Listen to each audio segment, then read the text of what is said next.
Good morning, or depending on when you're watching this, good afternoon, good evening, or good night. My name's Ross, and as always told, out of Voice of Radio. So today we need to take a look at a very, very, very interesting new EX and some other cards from the Pokémon Card 151. I've never been a fan of Jynx. Jynx is kind of rubbish. However, I gotta tell ya, Jynx EX could be kind of cool. There are also a couple of other cards which are very, very interesting indeed. Good. So let's start off having a look at Jynx EX. As always, ladies and gentlemen, I did do these translations myself. I did chat with the lovely Anton Belay to make sure I wasn't doing a silly, but delighted to say I did these translations all by my lonesome. So Jynx EX then, what have we got? We've got a basic Pokemon. 200 HP is not particularly high. Kind of fun to note we've got a water-type Jynx. Now, of course, Jynx is part Ice-type in the game, but this is the first water-type Jynx we've had in a very long time. It's the first one we've had, I'm fairly sure, since Unseen Forces. Unseen Forces was a long time ago, ladies and gentlemen. We are talking August 2005. It's been 18 years since we had a water-type Jynx. Why have we only had Psychic since then? No idea, ladies and gentlemen. Actually, no, fun little fact. We have had a Fire-type Jynx more recently than we've had a water-type Jynx, which is kind of a little bit dumb. It was, of course, a Delta species, hence Fire-type. But anyway, what does Jynx do other than 200 HP, which is very low? Well, free energy, 120 plus sleep. It's not good enough. Yes, I know nowadays we have Baxcalibur that will allow you to put all that water energy on quite nicely.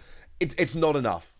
It's not enough damage. It's fine, but the reality is your opponent could well end up waking up by flipping heads on sleep anyway. 120 damage really isn't all that much for free energy on an EX. It's fine if you got nothing better. But honestly, if you're playing a water deck, you should be mucking about with stuff like Chen Pao. That's what you really should be doing. So yeah, it's fine occasionally, but this is not why we're playing the card. It is very much a backup plan at best. But the first attack is very good.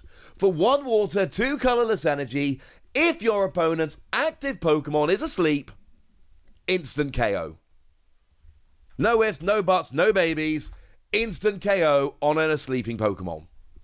Which then, of course, raises the question of how do we get the Pokemon asleep? And that brings me to another new Pokemon that was revealed today from Pokémon Card 151, the new Hypno. Now, it's not the free energy 110, as I like to say, nobody cares. What is really good here, however, is the ability, once during your turn, when you play this card from your hand to evolve one of your Pokemon, you may make your opponent's active Pokemon asleep. I mean, look, these are both coming in Pokemon Card 151. This is one of those obvious combos that writes itself. I understand that. But this is still a very good combo. If you get free energy on a Jynx and evolve into Hypno, instant KO on anything. Something like a Goodra. You know that Goodra that's really hard to KO and sits there tanking for ages? Instant KO.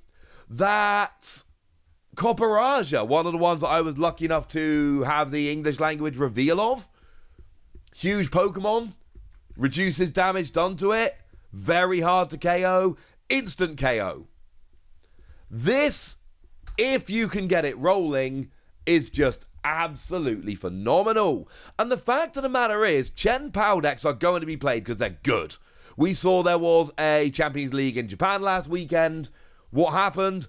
Bunch of people played Chen Pao, made day 2. Good deck. Didn't win the tournament. Very good deck. Which means that Baxcalibur works. Now, it's a bit awkward being a stage 2 and all of that, but that really is the best way to get the energy on there. Do remember, this is an EX, so Melanie will not work, which is actually sneaky kind of annoying, because otherwise Melanie double turbo energy would be wonderful here, because remember, double turbo energy reduces damage done by 20, but reducing damage done by 20 is entirely irrelevant in the context of you're not doing damage, you're getting an instant KO. So reducing damage means nothing because you're not actually doing damage in the first place. Believe me when I say, ladies and gentlemen, this is a very, very, very nice attack indeed. It's awkward. Nobody's arguing about that. It's really going to be supported most often by a stage 2. You can't use stuff like Melanie. If anybody's wondering, yes, we do technically still have Frostmoth. So there is a possibility here of using Frostlass and then attaching a double turbo energy and going from there. But then you got another stage 1 and it's a one-shot deal, and I'm not a fan of this, all right? Technically, yes, that will work, not arguing that. But reality, way too awkward.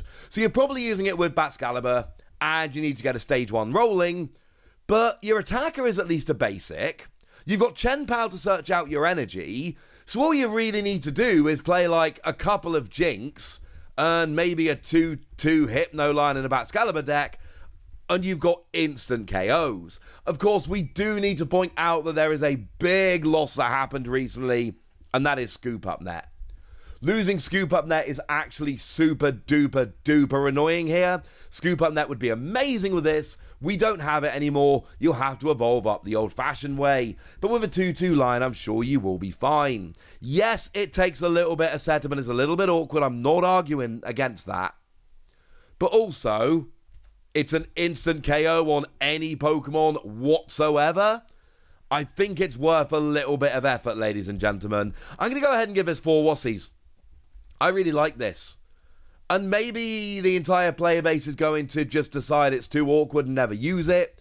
Or maybe this is going to end up being a fun little rogue deck, or a tech into Chen Pao, or something along those lines. But they are not the only cards that were revealed today. There's a couple other very interesting cards that we had a little bit of a gander at. So let's start off with Bill's transfer, and I've got to give a shout out to the lovely Anton Boulet here, one of my favourite people, because Anton literally just sent me a message. I had to stop recording to go and have a look at the message to let me know that this card is called Bill's Transfer, but if you read it literally in Japanese, transfer is Tenso, so it's Bill's Tenso, and Tenso is, as I've told you in a bunch of videos, it is the forwarding service I use to import stuff from Japan.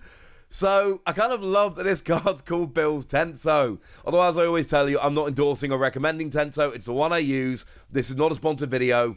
It's up to you guys, ladies and gentlemen. It's up to you. But that's just the one I use. And this is actually a really good card. Look at the top 8 cards from the top of your deck, and you may reveal any number of Pokemon you find there and put them into your hand. Now, on the one hand, yes, this is a supporter. That's kind of annoying. This does use your supporter for the turn, etc. Boo hiss, all of that. However, if you're playing a deck with a bunch of Pokemon in, this will go and get you, well, potentially up to 8 Pokemon. That's good, ladies and gentlemen. That's very, very good. So, that's kind of up to you at this stage, I suppose. Is it worth it? I personally think in some decks, yes. Now, I do think it's really important to note this is only going to be the case where you're playing a Pokemon-hungry deck. If you're not playing a Pokemon-hungry deck, leave this, frankly. It's not going to be worth it. But in a deck of a bunch of Pokemon, evolution decks, etc., this is going to be cool. And, keep in mind that you're not going to be drawing cards here. This gets you Pokemon. A lot of the time you want your supporter card to draw you cards. So this is going to be way better in a deck playing something like Bibarel, for instance. Because this way, Bibarel is going to be your draw for the turn. So you can afford to use this for searching out Pokemon.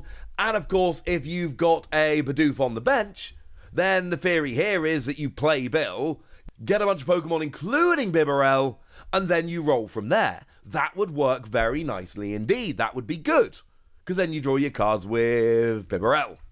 So, it's not going to work for every deck, but decks that have Pokemon draw, decks that need a bunch of Pokemon, this is going to be very, very cool indeed. I'm giving this one 4 Wassies as well. It's not going to be a staple in every deck, not by a long shot, but there's going to be a bunch of decks that need it. Speaking of which, Big Balloon. Okina Fusen. Big Balloon. And as a really cool little language side note here, what the card that we've all been using called Air Balloon, in Japanese is literally just called Balloon. So they've gone from Balloon to Big Balloon. I don't know why, but that just really, really amuses me. This is kind of like Air Balloon. It reduces retreat cost, but there are two gigantic differences between this and Balloon. This reduces your retreat cost down to nothing, but it only works on stage 2s.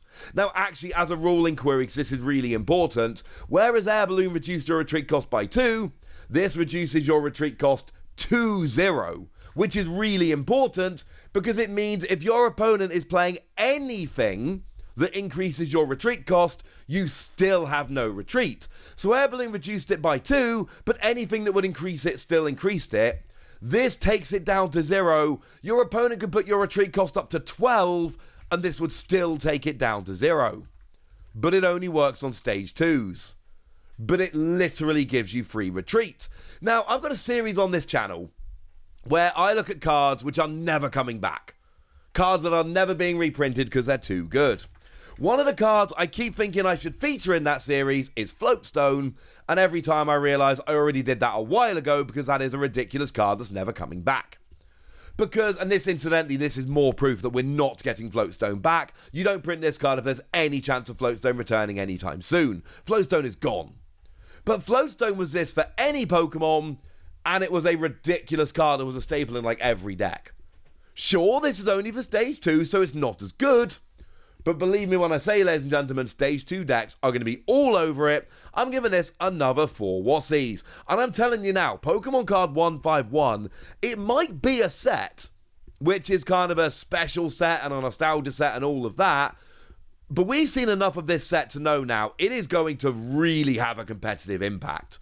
This is a good set full of good cards. Get ready, frankly. Get ready. Right, there we go, ladies and gentlemen. That's what you need to know, and now it's over to you guys. Tell me if you think Jinx could end up being a force. Tell me what you think about these new trainer cards. Go nuts in the comment section, but be nice! And then make sure you like this video, subscribe to this channel, follow me on Twitter at @TheWasi. That's where we talk Pokemon card games, Pokemon card games, all kinds of fun things. And please do consider checking out patreon.com/PTCG Radio, where you can support the channel, get some bonus podcasts, join a Discord, all kind of fun things. And get shout-outs on the channel, of course, like the lovely Trevs99, who's been a supporter of ours for a while now and is a very lovely person. So shout-out to them for the support and for being a very lovely person. But by far the most important thing, as always, look after yourselves till next time, would ya? Thank you very much for watching. My name's Ross, and you've been watching PTCG Radio.